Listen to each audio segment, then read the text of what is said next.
So welcome everybody, welcome to the kingdom of the fruits and how to use the diversity of genetic resources. So here I want to give some example of what we developed since several years, because our main objective was not only to safeguard genetic resources, but to make use of them. And because there is a diversity of traits and of fruits, there are also a large diversity of users and of possibility to use such diversity. So just for the content, just a short reminding of the importance of long-term evaluating genetic sources in unsprayed orchards. I think that at the end of the four presentation, you will remember the importance of such evaluation. Then I wanted also, after the first presentation, to come back to the concept of tolerance versus resistance. What's the difference between the two? And then I will show you some example of direct uses of our fruit-free genetic resources with public, private, people partnership as key elements for developing partnership with users. So here, the first reminding that there is a large difference between what we call characterization and evaluation. So yesterday I presented you assessment scales and descriptors for characterization and evaluation. Normally, in the plant genetic resources community, characterizations are traits that are highly heritable and are equally or more or less equally expressed in all environments. So it is quite free from the influences of environmental factors. And it is the contrary with evaluation. Evaluation traits, it is to make a description or traits that are directly influenced by environmental conditions.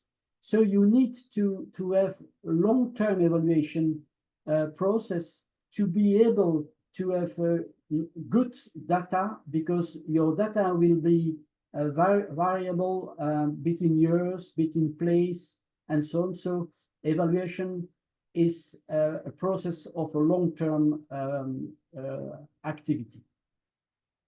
And the most important traits are dealing with evaluation, like yield, agronomic performance, biotic ability, stresses, and so on. So that was, I think, important to remember.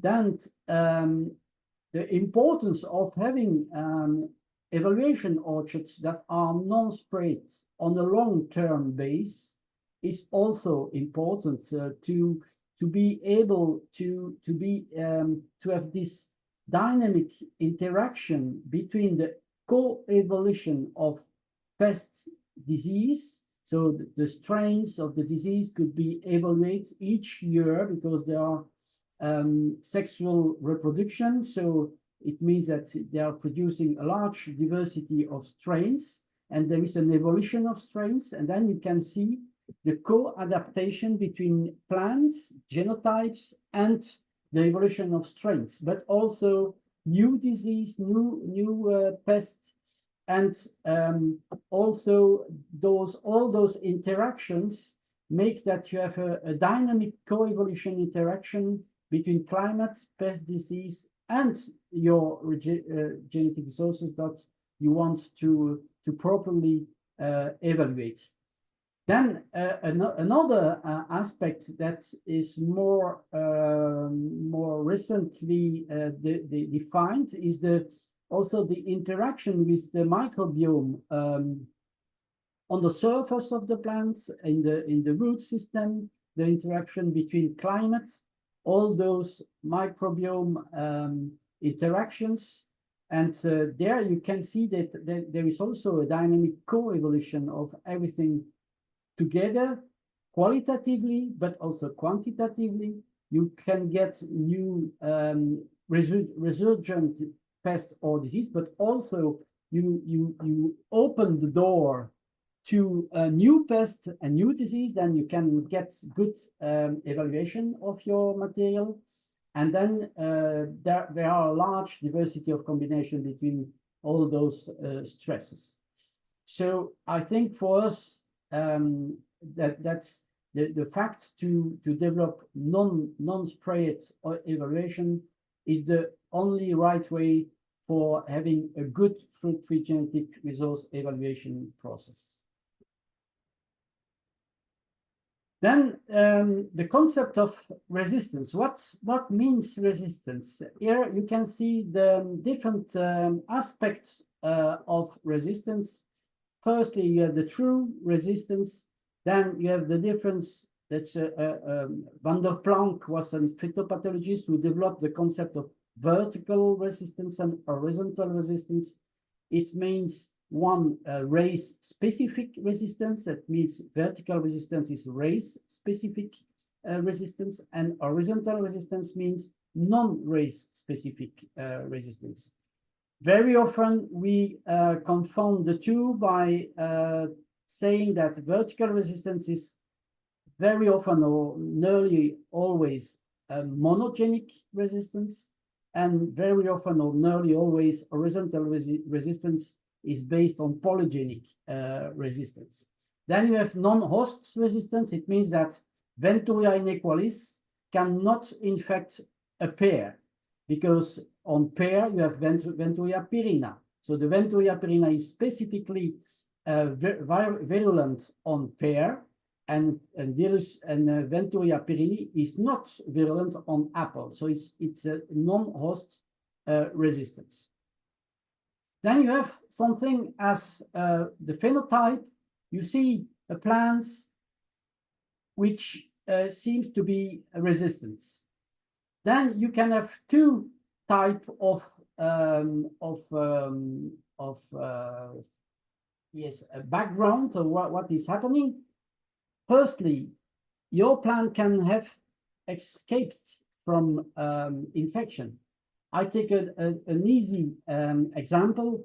We have a cultivar with a very, very late flowering period. So it's just starting to flowering now, and 90% of the cultivars have stopped. So all petals have fallen on the ground. So it is really an apple that come in flowering very, very late. It means that all ascospore, scab ascospores that were released in the air during the several weeks before the flowering period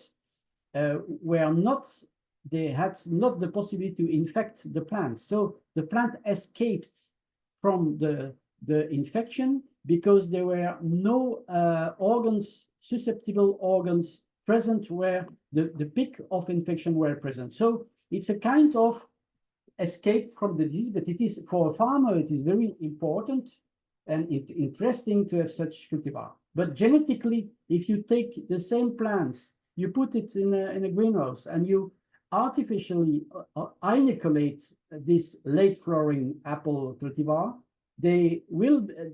such cultivar will be susceptible. So it is not resistant, but it is a way to escape to the problem. Then you have the concept of disease tolerant. I will come back next slide with this concept of disease tolerance. Then you have different plant defense mechanism.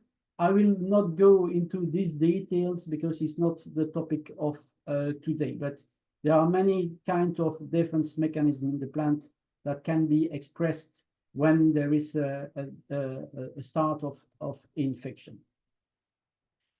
Then I come to the concept of tolerance and resistance. So you can also say that there is here the vertical resistance is a qualitative resistance, and the horizontal resistance is a quantitative resistance. That's also important to mention. So resistance is something that happens when the host, so the plant, has the ability to limit the pathogen multiplication or the pathogen spread or the pathogen infection on the plant. So it's really an effect of the plant between the plant and the pathogen, and the plant has the possibility, has defense mechanism that limits the development of the pathogen. The tolerance is something different. The plant has not really the possibility to limit the pathogen, but has the possibility to reduce the effect of the pathogen. So even if you have symptoms of pathogen on your plant has the fitness to produce fruit or leaves, or I don't know. It has the possibility, even if it is infected, to be productive. So for the farmer, tolerance is really interesting. Resistance is good, but tolerance is also good. It depends on if symptoms have an impact on the quality of the fruits or not. But if you have, for example, leaves that are infected with scab, and the leaves still stay green on the trees and are still producing photosynthesis, and you have very low infection on fruit, but because some cultivars have less scab on fruits than on leaves, it has no importance for the farmer. If the fruits are there, the yield is good, and the visual fruit is not affected, tolerance is sufficient. I will give you some example of tolerance for canker, for example.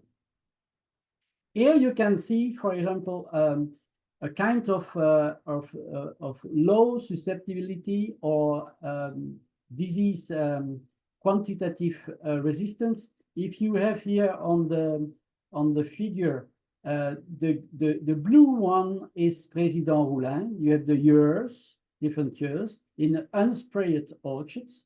You see that from year to year the pressure is higher or lower, but in average, your cultivar, this cultivar will stay in a threshold below a threshold of 3 on the scale 0 to 9 scale. And in the contrary, when you see Golden Delicious is always nearly always above threshold 6. So you see directly that the pressure and the infection can move and can be different from year to year, but in average, this cultivar has a very lower susceptibility than the control, which is Golden Delicious. Here you can also see that with year on European canker evolution, you can see some cultivars. Here it is, yes, an artifact. So we transform the data by taking the average susceptibility level of the cultivar minus the average of the orchards. So the orchard mean infection is 0. Everything which is below 0 is less express less susceptibility than the average of the orchards, and what is above the 0 is much more susceptible than the average. It means that such way to express results give you really the fact that such data are relatives. We need to have relative results and not specific results. So you see here that Gueule de Mouton, for example, is an old cultivar, is always and more with the time is less susceptible than average of the orchards.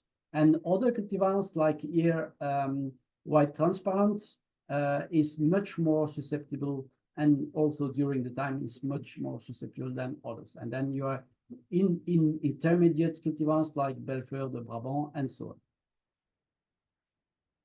Here you can see also that resistance or tolerance is not an easy concept. You can see here different cultivars. Gravenstein, king of the Pippin, Président Roulin, Rennet Etoile Sterapfel, Starrenapfel in German. I don't know here, I think it's Jacques Lebel, Calvi, Gris-Bréban, King. And here you have where, I can give you the next slide, perhaps. Sorry. I think I had another slide, but sorry, I forgot to put it in. You can see that the leaf scars are very often infected. So here you have the frequency, so the incidence in what I called yesterday incidence. So nearly here for this cultivar, nearly all leaf scars were infected by canker, but the wound, all different wounds that can come on the tree, all wounds, they were on wounds, but they were not infected. And also the fruit scars, where the fruits, you detach your fruit from the tree, there is also no infection on these entries. And in the contrary, if you see king of the Pippin, there you have 50 of the leaf scars are infected, 50%. Here, more or less 40% of the wounds were infected, and no infection of the fruit scars. And with Président Roulin, many fruit scars were infected, but no wounds, no wounds were infected. So you see that there are different components of resistance, and that's very important. That's an example with canker, but you can also have different examples with different crops and different host pathogen relationships. So that's important to know that resistance is a complex and multifactorial concept. Here you can also see another aspect with European canker. It's a difference between cultivars and their capacity to heal the infection. Here you see the extreme reaction of one cultivar. This cultivar is Coistres simple ou Calvi des Prairies in French. This cultivar has the possibility to heal the wound caused by Nectria. It means that such cultivar, when you will make your evaluation, is an infected tree, but can stay with the infection. So that's really an example of tolerance. So such cultivars could be not resistant, but could tolerate the infection. And for us, it's an important component for looking on different of the diversity of aspects and levels and factors that are behind the expression of the phenotype of less susceptible. So it's really important to have such concept in your head. Then here it is the Van der Planck theory of what I called just before horizontal resistance and vertical resistance. Here you have the resistance level.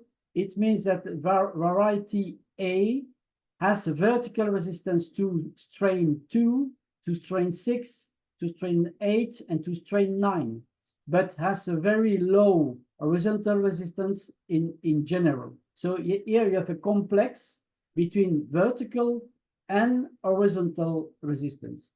Variety B has a higher background of horizontal resistance, even if there are also components of vertical resistance.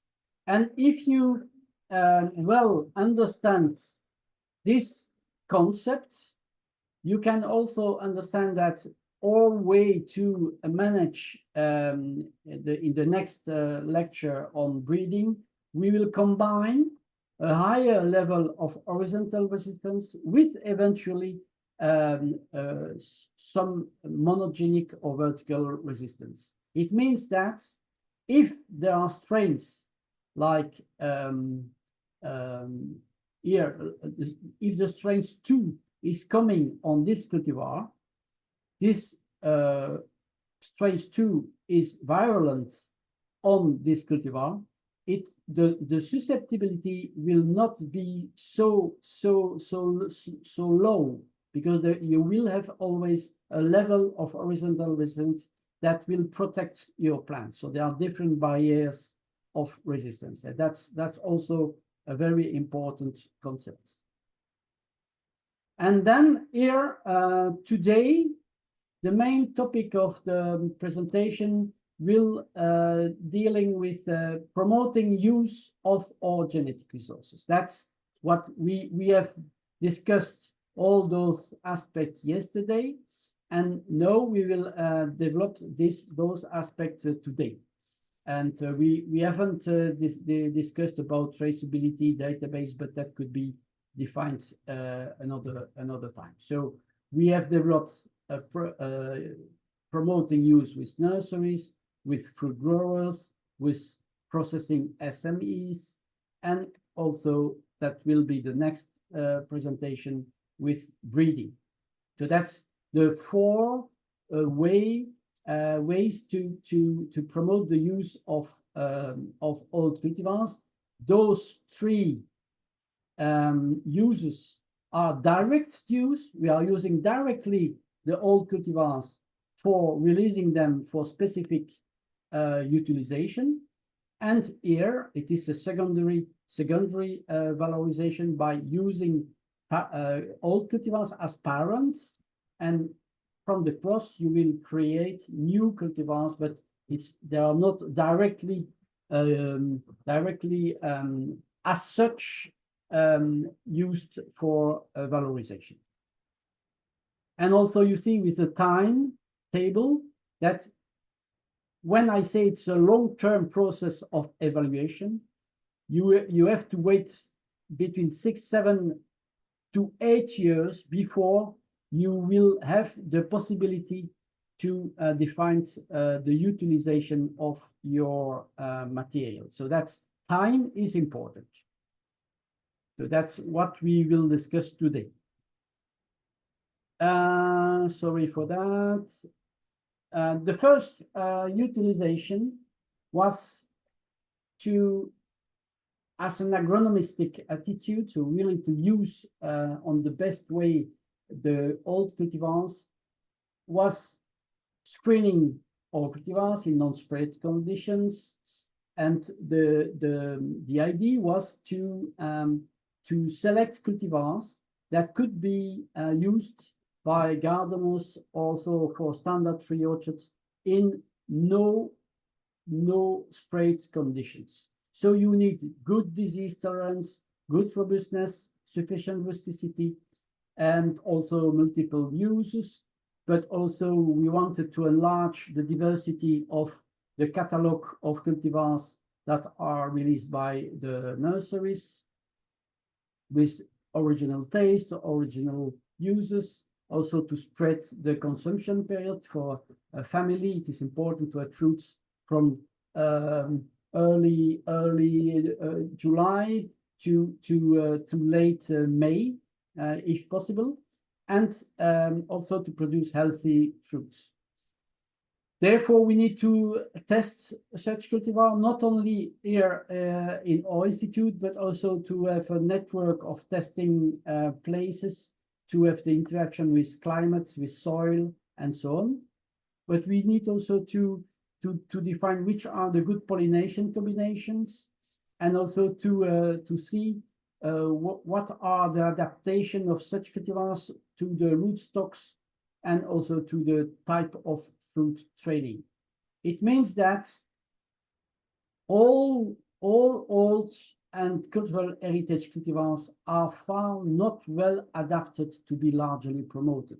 it is not because it is an old cultivar or a local cultivar that it means that such cultivar could be largely promoted. You need to screen the material. You need to evaluate them before releasing anything. So it's not nostalgic aspect, it is an agronomistic aspect. You need to be agronomist to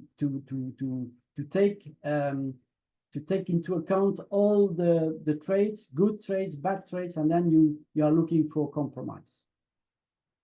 Okay, so we I don't know why. Okay, sorry for that.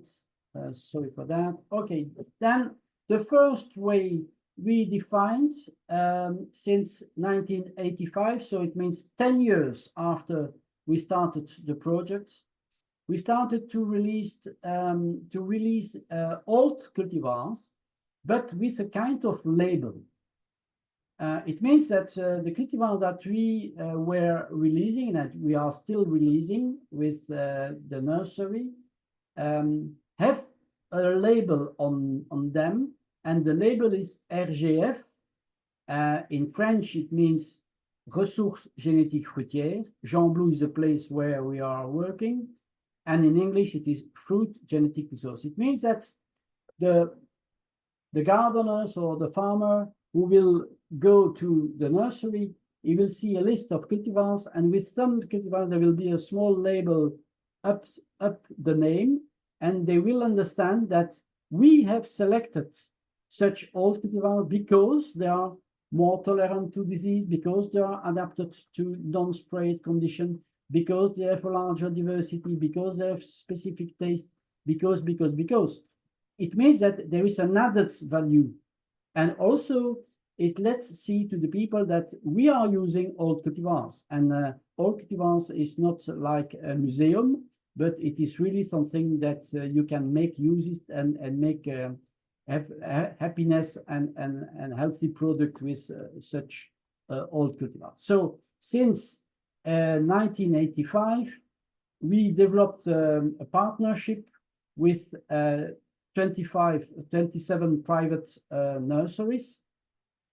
The number has reduced because many old nursery have nobody to take over the enterprise. So there are more and more bigger nursery than before. Then we have an agreement for propagation, but also what important was to produce budwood, good quality propagation from plant material. So we also defined an agreement for having budwood mother trees on a professional way, that the nursery gets good quality plant propagation material. So that's also a key element for releasing cultivars. Here, for the moment, there are between 5,000 to 7,000 budwood sticks that are yearly asked by the nurseries. It means that it is an estimation between 20 to 25,000 trees that are yearly on the market. So we produce also a lot of information that all people can make the choice and have all the features of the cultivars. We release apples, pears, plums, cherries, and one peach. Not only old cultivars, but also this, for example, Transparent de l'Aidin, is a product of our breeding program. It is an open pollination seedling. So we know the mother, but not the father. And it has really interesting traits. It is resistant to rosy aphids, very low susceptibility to scab, no biennial habits, very easy tree training. So it is really an interesting cultivar also for processing, making juice or making puree. So that's example of cultivars. So there are 24 34 cultivars that are now released, and each year we are releasing new old cultivars. Then the next step was to go further in the quality of the material that are released for gardeners or for farmers, because we have seen that too many trees on the market were not true to type trees. So that's it's not fair from a nursery to produce a tree and to put on the market trees where the cultivars are not true to type. So you're making you want to have a Steinrenette, for example. You buy the tree, and 3, 4, 5 years later, you see that it is a golden delicious. So it is very not nice for the consumers. So we wanted to give better quality and to give more guarantee that the identity is the right one. So we developed something with a traceability concept. It is a quality charter that has been developed on a participative way. So we took three full years of discussion for building this charter, and we also developed a label, Certifié RGF Jean Blou, so we are. This system is a guarantee of identity. It's a selection of more robust and more disease-tolerant cultivars, and also there is a quality propagation material system, or virus-tested or virus-free material is also produced for having good quality propagation material. And also we are point out the quality service of the handicraft family nursery. So here also we developed also kind of marketing documents. So it is a poster, a big poster that the nursery can put in their technical logo, or to when the customers are coming, they can see what are the cultivars. We also the importance here is to have built a partnership between research institutes, between an association of producers, between an horticultural association, and also institutes for horticultural trials, where we have developing the orchard mother tree orchard garden, where they are producing budwood. And for the moment, so there are 33 RGF Jean Blou cultivars, 61 traditional ones. We made also a larger selection. There are 16 nurseries that are producing and grafting trees for producing trees, and 21 retailers who are buying the tree to the producers and put on the market for the consumption. Here, the system of traceability is the label. There are specific labels that we are producing with the plant passport. Very important is the information that are on the label. So you have the botanical name, that's normal for the plant passport. That's regulated by EU. Important is the number of the nursery. The nursery has a specific number, and that makes the traceability. But we have also the traceability of when the budwood has been delivered. So it is here in 2019. It means that if something happened with the true to type cultivar, the customers can come back to us with the label and say, see, I bought this cultivar and I got another one. And then there is a process to make correction in the traceability channel. Also, very important is to give the right name of the cultivar with eventually the synonyms. And the most important, and it was not the case before, nursery in the certificate charter need to always define on which rootstock has been grafted the cultivar. That is of utmost importance that somebody who buy a tree needs to know the information of which rootstock has been used for the grafting tree. Here you can see example. There are specific days where we are delivering fruits to the nursery, and the nursery can let taste the fruits to the customers. That's also important. More and more customers want to test the fruit because before buying a tree. So here is a number of the labels each year that were produced. So we are more or less between 20,000 to 15,000 to 20,000 the last years. So it's quite important. Then we are releasing objective information for the customers. There is a specific booklet for that, with also which are the good combination of pollination, that the people know if I buy this cultivar and I need to buy also another to be sure that the pollination is right. Here you have the ranking of the flowering periods, and some cultivars are triploid. So like Boskop is triploid, so you cannot use it as pollinators. Joseph Mus is triploid. If you see many are triploids, 1, 2, 3, 4, 5, 6, 7, 8, 9, 10, 11, 12, 13, 14, 15, 16, 17.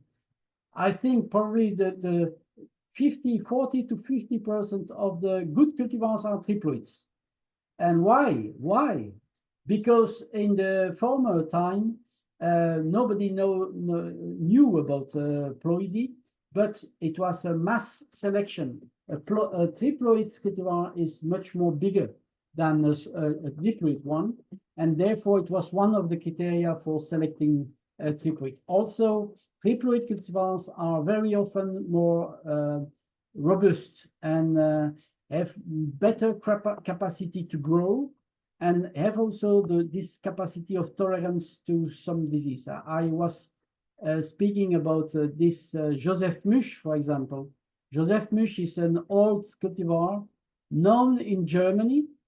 I think only known in Germany and in Belgium, not in France, not in Netherlands, not in Switzerland and so on.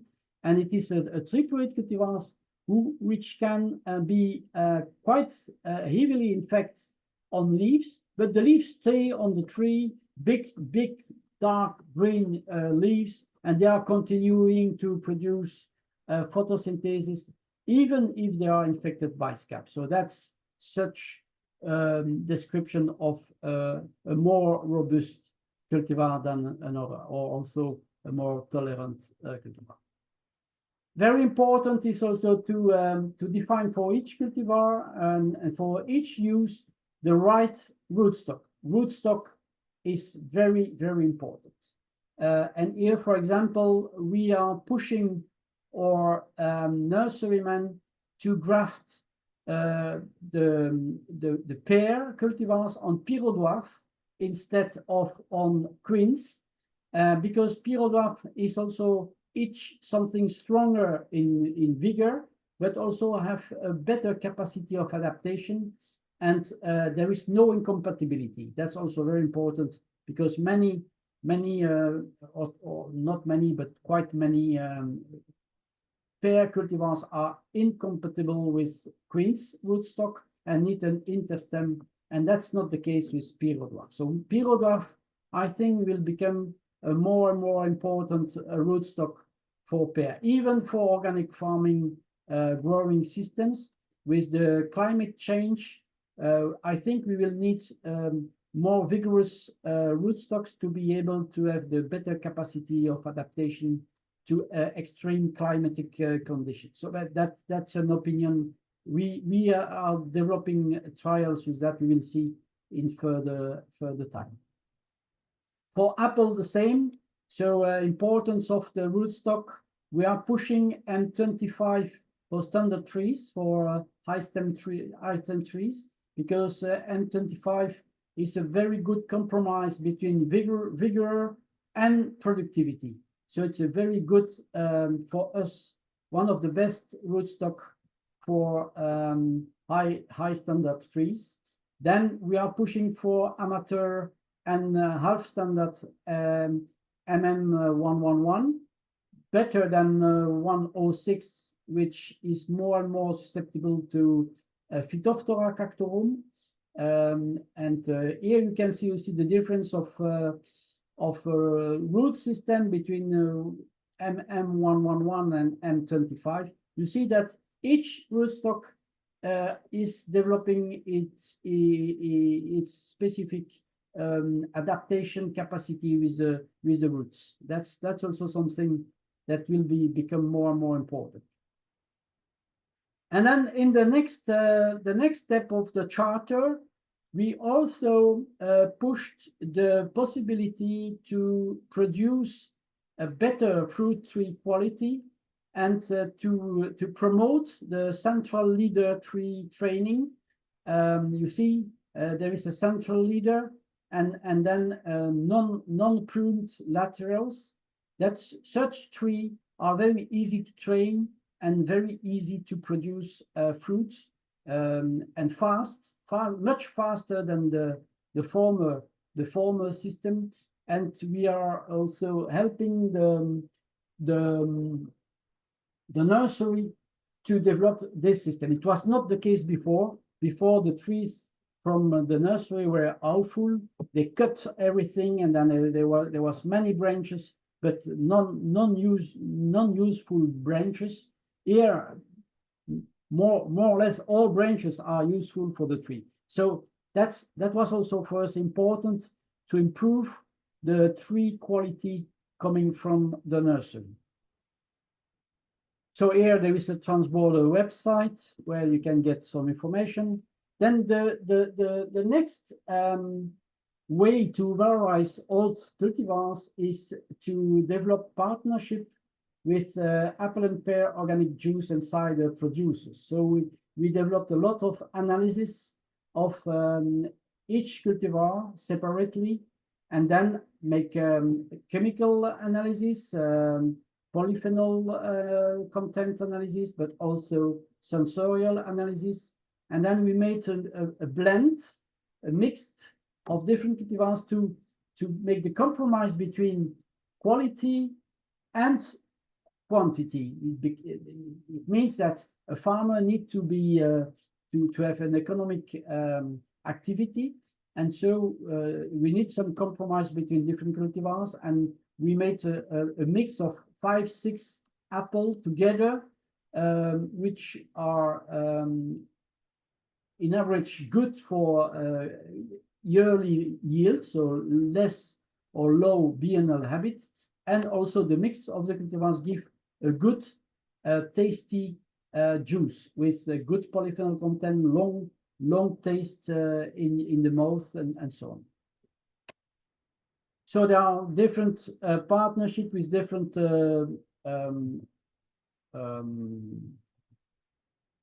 SMEs.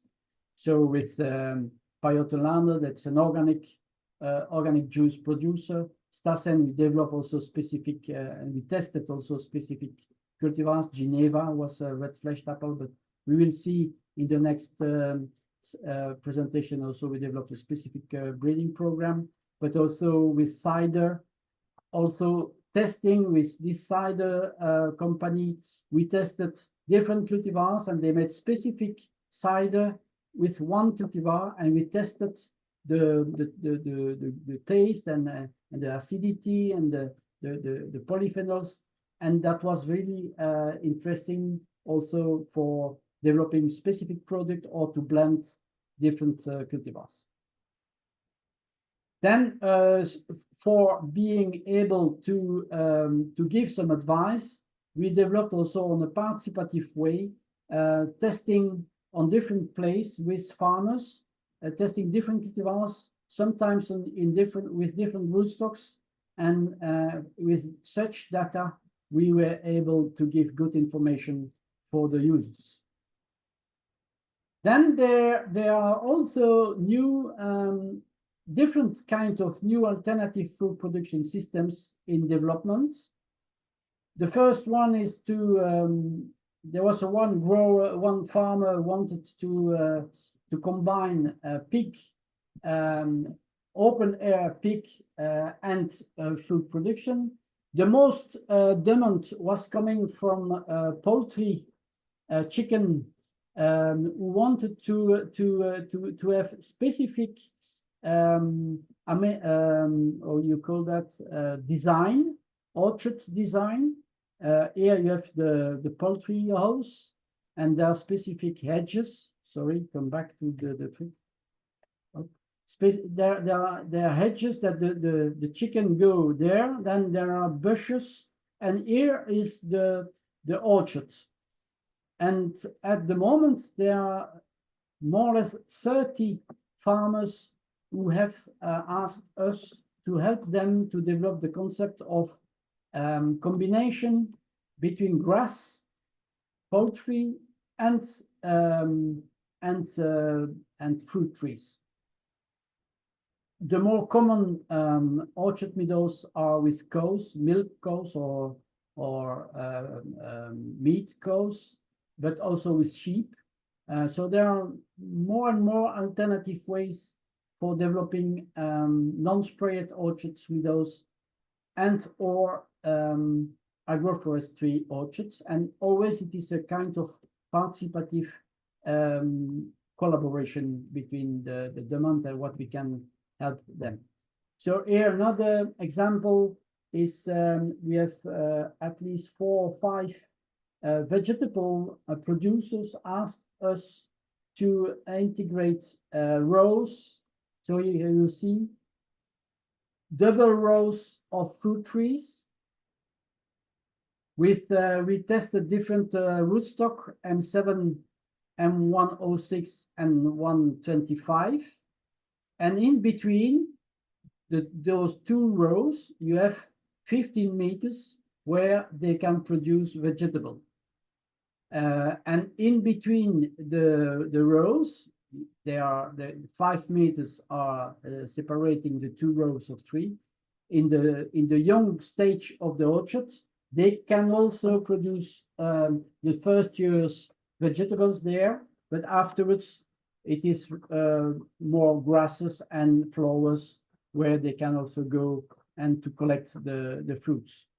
Here it is a high stem association here also between vegetables production and fruit production, and here it is more a combination between fruit tree and arable crops. But this orchard, for example, has a big importance. It is 17 hectares that have been planted to combine fruit trees and arable crops.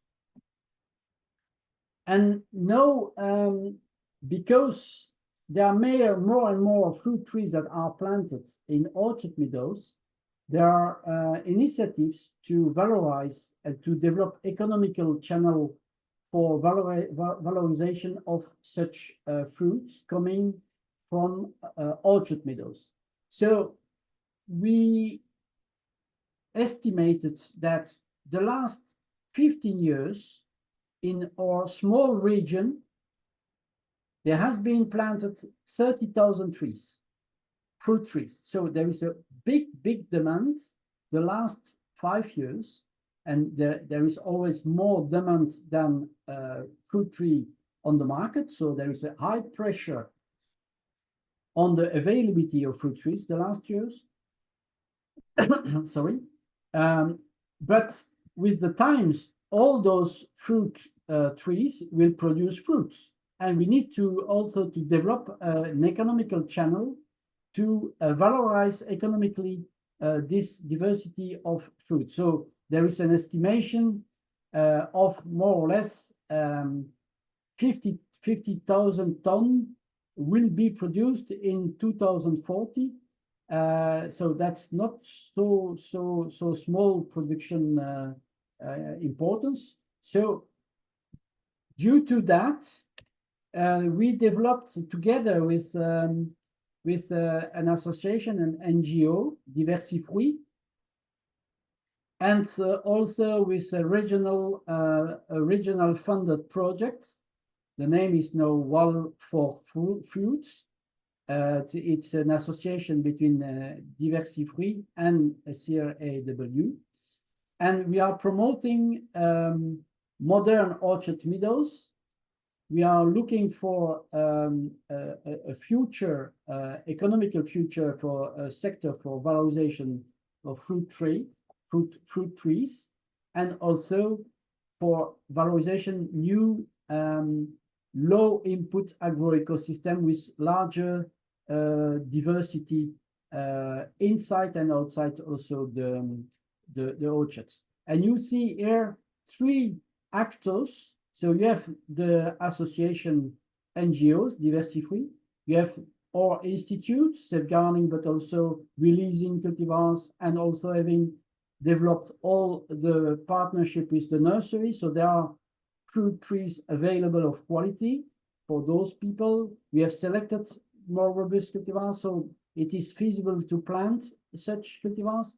And there are new professional actors that are in between, and they are specialized for developing, to design the orchards with the contact of the farmers, to make the bridge between nursery, us, and the farmer, to plant properly, to protect properly the fruit trees when there are animals grassing the orchards. So we need professional people to take care about this new modern orchard meadows.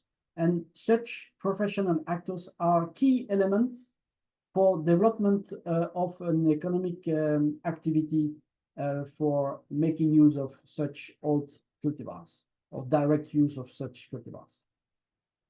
And last but not least, since 1 year, we developed a concept between Diversifruit and CRAW. We developed a label, a recognized marketing label with how do you call that, duty chart.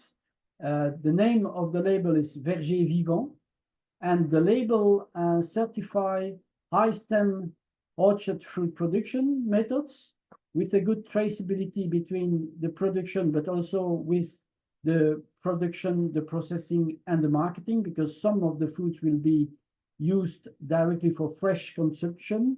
Some others will be used for juice or cider or other transformed product. But the idea is also to pick some fruits and to be valorized for fresh consumption.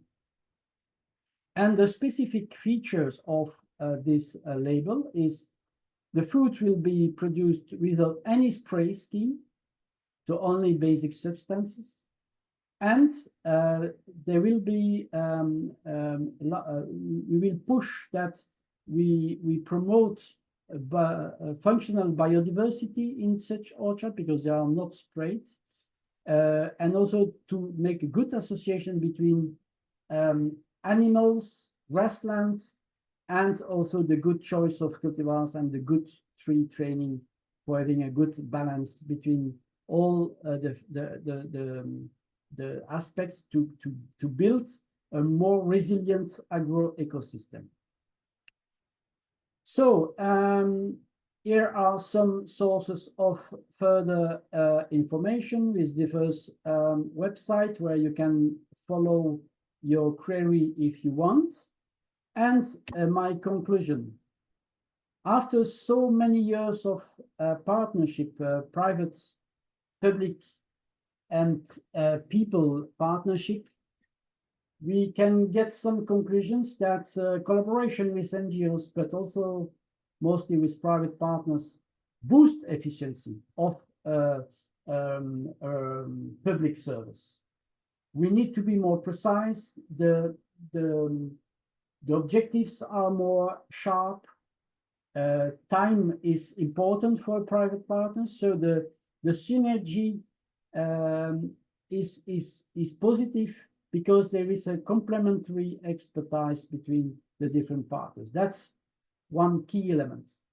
The second element is that scientific public institutes offer confidence to the citizens. The citizens, when they know that we as public institutes, we have no profit. We are no profit institutes. Therefore, there is trust in what we tell and what we produce and what we give as advice. So it is really an added value for the private enterprise.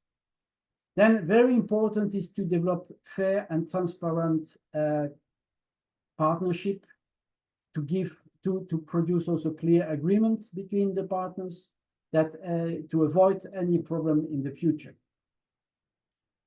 Also, I think that such successful small but many economical utilization of fruit-free genetic resources give us a clear demonstration of the usefulness of the conservation of such diversity. And this usefulness is visible not only for citizens, but also for decision makers. And it is boosting the public awareness about the importance to conserve sufficient diversity of cultivated plants. Then another key element is, as I want to tell you again, that we need to have a process, a long-term process of evaluation of our genetic resources in non-sprayed orchards that offer coevolution between the different host pathogen, but climate and so on. Then, when you are working with the private sectors, a high level of efficiency is required. So you need to be at the level of quality of what is asked by your private partners. Otherwise, your private partners will push you on the side, and you will not be able to continue the partnership. So that's the pressure is quite high when you work with some professional actors. Then visibility and objective information is, as usual, a must. So logo, trademark, folders, posters, but also on website and so on. And another point that's more for us, we need to learn how to speak the same language with the private sectors. And sometimes it is time consuming. We have always to look for innovation and improvement. And we know that all what we are doing is with the same objective, is for mankind. And we are not,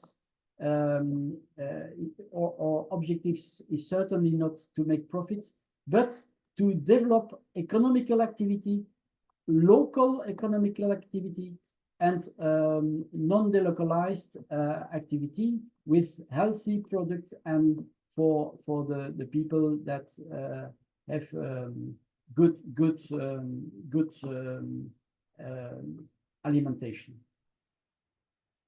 And for this, I give you my last slide. I thank you for your attention, and we are open for any question, remark, or discussion about the presentation.